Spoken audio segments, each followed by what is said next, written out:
राजकारणात दर मिनिटाला काहीतरी नवं घडतंय। बातमी कुणीही दे, पण खरी अपडेट मिळते फक्त राजकीय लाईव्हवर। भारत माता की, भारत माता की, छत्रपती शिवाजी महाराज की, धर्मवीर छत्रपती संभाजी महाराज की, जय भवानी, जय भवानी। हिंदवी स्वराज्याचे सरसंस्थापक छत्रपती शिवरायांना मानाचा मुजरा करतो। भारतीय राज्यघटनेचे शिल्पकार भारतरत्न डॉक्टर बाबासाहेब आंबेडकर यांना मानवंदना अर्पित करतो।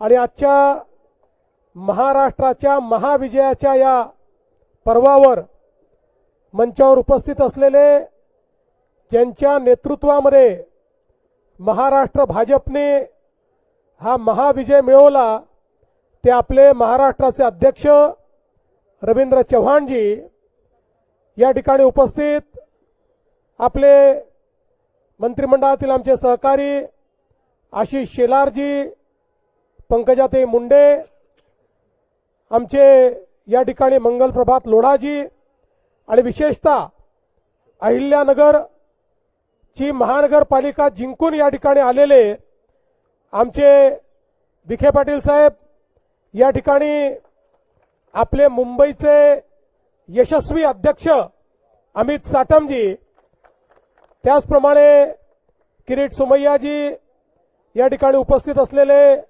प्रसाद लाडजी, चित्राताई, सर्वच आपले मान्यवर, अनेक मान्यवर आहेत, त्यामुळे सगळ्यांचे नावं या ठिकाणी घेत नाही।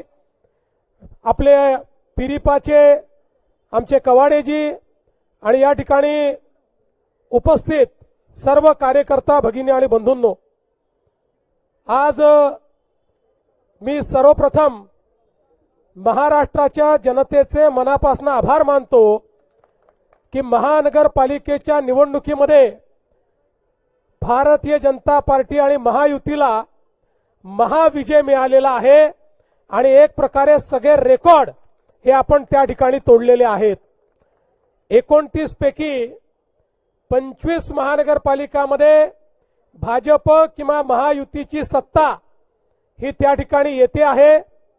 आणि विशेषतः सगळ्यांचं लक्ष लागलेल्या मुंबई महानगरपालिकेमध्येही, जरी आता काउंटिंगला उशीर होतोय, अजून काउंटिंग बाकी आहे, तरी जे काही ट्रेंड्स आहेत आणि जी वाटचाल चालली आहे त्याप्रमाणे निश्चितपणे पूर्ण बहुमत हे आपल्या महायुतीलाच या ठिकाणी मिळणार आहे। आणि मुंबईच्या महानगरपालिकेवरही महायुतीचा झेंडा फडकेल, यात आपल्या मनामध्ये कुठली शंका नाही।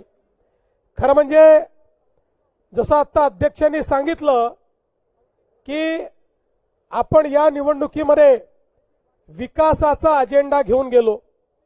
माननीय प्रधानमंत्री नरेंद्र मोदीजी यांच्या आशीर्वादाने त्यांनी जो विकासाचा अजेंडा दिलेला आहे, तोच अजेंडा घेऊन आपण जनतेमध्ये गेलो होतो। आणि या विकासाच्या अजेंड्याला जनतेने भरभरून त्या ठिकाणी प्रतिसाद दिलेला आहे, हे सांगताना मला मनापासून आनंद होतोय। आणि ज्या प्रकारे वेगवेगळ्या महानगरपालिकांमध्ये रेकॉर्ड ब्रेक अशा पद्धतीचं मॅन्डेट आहे, या मॅन्डेटने एक गोष्ट स्पष्ट केली आहे की लोकांना विकास हवा आहे, लोकांना प्रामाणिकता हवी आहे, आणि म्हणून लोकांनी आपल्याला या ठिकाणी निवडून दिलेला आहे। आणि आज एक गोष्ट अजून या निकालाने स्पष्ट केलेली आहे, महाराष्ट्राचा विश्वास हा प्रधानमंत्री नरेंद्र मोदीजींवरच आहे, हे देखील या निकालाने स्पष्ट केलेलं आहे। आणि म्हणून आज खऱ्या अर्थानं या निकालाच्या निमित्ताने हिंदू हृदय सम्राट शिवसेना प्रमुख बाळासाहेब ठाकरे यांचंही मी स्मरण करतो, कारण त्यांचाही आशीर्वाद हा आपल्या महायुतीच्याच पाठीशी होता, आणि म्हणून हा विजय आपल्याला या ठिकाणी मिळालेला आहे। आणि आज खरं म्हणजे लांब लचक भाषण करण्याची आवश्यकता नाहीये, पण एक गोष्ट निश्चित आहे की ज्या मुद्द्यांवर आपण ही निवडणूक लढलो, त्या मुद्द्यांना लोकांनी प्रतिसाद दिलाय, आणि पुढेही आमचा अजेंडा हा विकासच असणार आहे।